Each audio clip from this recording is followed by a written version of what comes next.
ಕುಮಾರಸ್ವಾಮಿ ಅವರ ಕೆಸರು ಹೇಳಿಕೆಗೆ ಶಾಸಕ ಬಾಲಕೃಷ್ಣ ಅವರು ತಿರುಗೇಟನ್ನ ಕೊಟ್ಟಿದ್ದಾರೆ. ಆಗ ಕೊಚ್ಚಿ ಆಗಿರ್ಲಿಲ್ವಾ, ಈಗ ಕೊಚ್ಚಿ ಆಗಿದ್ದೀವಾ, ಆಗ ಪನ್ನೀರ ಈಗ ಕೊಚ್ಚೇನಾ ಅಂತೆಲ್ಲ ಅವರು ಪ್ರಶ್ನೆ ಮಾಡಿದ್ದಾರೆ. ಆದರೆ ಕುಮಾರಸ್ವಾಮಿ ಅವರು ಹೇಳಿದ್ದು ಕೆಸರು ಅನ್ನುವಂತ ಸ್ಟೇಟ್ಮೆಂಟ್. ಆದರೆ ಅವರ ಕೆಸರು ಹೇಳಿಕೆಯನ್ನ ಈಗ ಕೊಚ್ಚೆಗೆ ಕನ್ವರ್ಟ್ ಮಾಡಿದ್ದಾರೆ ಬಾಲಕೃಷ್ಣ ಅವರು. ಅದಕ್ಕೆ ಅವ್ರು ಕೇಳ್ತಾ ಇದ್ದಾರೆ, ಆಗ ನಾವೇನಾಗಿದ್ವಿ, ಪನ್ನೀರ್ ಆಗಿದ್ವಾ, ಈಗ ಕೊಚ್ಚಿ ಆಗ್ಬಿಟ್ಟಿದೀವಾ, ನಮ್ಮನ್ನ ತಬ್ಕೊಂಡ ಮೇಲೆ ಅವರು ಕೊಚ್ಚಿ ಅಲ್ವಾ ಅಂತೆಲ್ಲ ಮಾತನಾಡಿದ್ದಾರೆ. ಜಮೀರ್ರನ್ನ ಕುಮಾರಸ್ವಾಮಿ ಕುಳ್ಳ ಅಂತ ಕರಿತಾ ಇದ್ರು. ಬೆಂಗಳೂರಿನಲ್ಲಿ ಹೀಗಂತ ಮಾಗಡಿ ಶಾಸಕ ಬಾಲಕೃಷ್ಣ ಅವರು ಜಮೀರ್ ಅವರ ಹೇಳಿಕೆಯನ್ನ ಡಿಫೆಂಡ್ ಮಾಡ್ಕೊಳ್ಳೋದ್ರ ಜೊತೆಗೆ ಕುಮಾರಸ್ವಾಮಿ ಅವರು ಇವತ್ತು ಕೊಟ್ಟಂತಹ ಪ್ರತಿಕ್ರಿಯೆಗೆ ತಿರುಗೇಟು ಕೊಡುವಂತಹ ಪ್ರಯತ್ನವನ್ನು ಕೂಡ ಬಾಲಕೃಷ್ಣ ಮಾಡಿದ್ದಾರೆ. ನೋಡಿ ಏನ್ ಹೇಳಿದ್ದಾರೆ.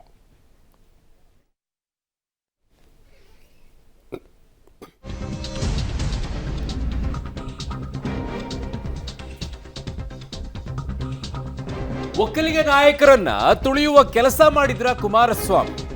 ಒಕ್ಕಲಿಗ ಸಮುದಾಯಕ್ಕೆ ಕುಮಾರಸ್ವಾಮಿಯಿಂದ ಏನೂ ಆಗಿಲ್ಲ. ದೊಡ್ಡ ತಿಮಿಂಗಲುಗಳು ಸಣ್ಣ ಮೀನು ನುಂಗಿದಂತೆ ನಮ್ಮನ್ನ ನುಂಗಿಬಿಟ್ರು. ಜಮೀರ್ ಹೇಳಿಕೆ ಜೆಡಿಎಸ್ಗೆ ಪ್ಲಸ್ ಆಗಿದೆ. ಸಿಪಿವೈ ಹೇಳಿಕೆ ಸರಿ ಇದೆ ಅಂತ ಮಾಗಡಿ ಶಾಸಕ ಬಾಲಕೃಷ್ಣ ಅವರು ಅದಕ್ಕೆ ಸಮಜಾಯಿಸಿಯನ್ನ ಕೊಟ್ಟಿದ್ದಾರೆ.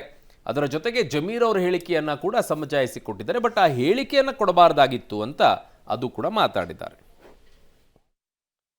ಈಗ ಅವಾಗ ಚೆನ್ನಾಗಿದ್ದಾಗ ಇವರೆಲ್ಲ ನಮ್ಮ ಅಮೃತ ಇವರೆಲ್ಲ ಅದೇನೋ ಹೇಳ್ತಾರಲ್ಲ, ಮೈ ಮೇಲೆ ಹಾಕತ್ತೀವಲ್ಲ, ಅದೆಂತದಣ್ಣ ಮದುವೆಗಿದ್ವಲ್ಲಿ ಸೆಂಟ್ ಅಲ್ಲ, ಅದೇನು ಅಂತಾರಲ್ಲ, ಹಿಂಗೆ ಇರ್ತಾರಲ್ಲ ಪನ್ನೀರು. ಅವಾಗೆಲ್ಲ ಪನ್ನೀರ್ ಆಗಿದ್ದವು ಕುಮಾರಣ್ಣಂಗೆ. ಈಗ ವಿರೋಧವಾಗಿರೋದಕ್ಕೆ ಕೊಚ್ಚೆಗಳಾಗ್ಬಿಟ್ಟಿದ್ದೀವಿ. ಈಗ ಒಕ್ಕಲಿಗರು ಕುಮಾರಣ್ಣ ಏನಂದ್ರು ತಡ್ಕೋತದೆ, ನಾವೇನು ಅನ್ನಂಗಿಲ್ಲ. ನಮ್ಮ ಮುಂದೆನೇ ಹೇಳವ್ರು ಕುಮಾರಸ್ವಾಮಿ ಅವ್ರು ಕುಳ್ಳ ಅಂತ.